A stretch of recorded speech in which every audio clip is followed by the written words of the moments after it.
Pourquoi Israël attaque l'Iran? L'armée israélienne a lancé vendredi une attaque sans précédent contre l'Iran en visant des cibles militaires et nucléaires à travers le pays. 2 hauts responsables militaires ont entre autres été tués. L'Iran a qualifié les frappes de déclaration de guerre et a répliqué en envoyant des missiles et des drones sur le territoire israélien. Israël a déclaré vouloir viser le programme nucléaire de Téhéran et a affirmé que l'opération pourrait durer plusieurs jours. In recent years, Iran has produced enough highly enriched uranium for 9 atom bombs. 9. L'Iran a toujours nié vouloir développer la bombe atomique. Netanyahou parle d'attaques préemptives pour empêcher une menace iranienne imminente sur Israël, ce qui est au mieux difficile à croire. Oui, Israël s'oppose au programme nucléaire iranien depuis longtemps, mais il n'y a aucune raison publique, en tout cas, de croire que l'Iran était sur le point, d'ici quelques jours, de pouvoir construire une bombe nucléaire. C'est pour saboter les pourparlers diplomatiques nucléaires entre l'Iran et les États-Unis, très certainement.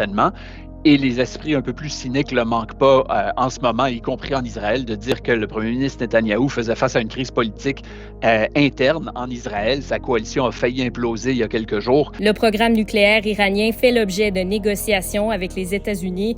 Washington veut que Téhéran arrête d'enrichir de l'uranium en échange d'une levée des sanctions économiques. Mais l'Iran refuse en disant avoir le droit de se servir du nucléaire à des fins civiles, comme produire de l'énergie. Le président Donald Trump a confirmé qu'il était au courant de l'attaque israélienne, mais que les États-Unis n'étaient pas impliqués.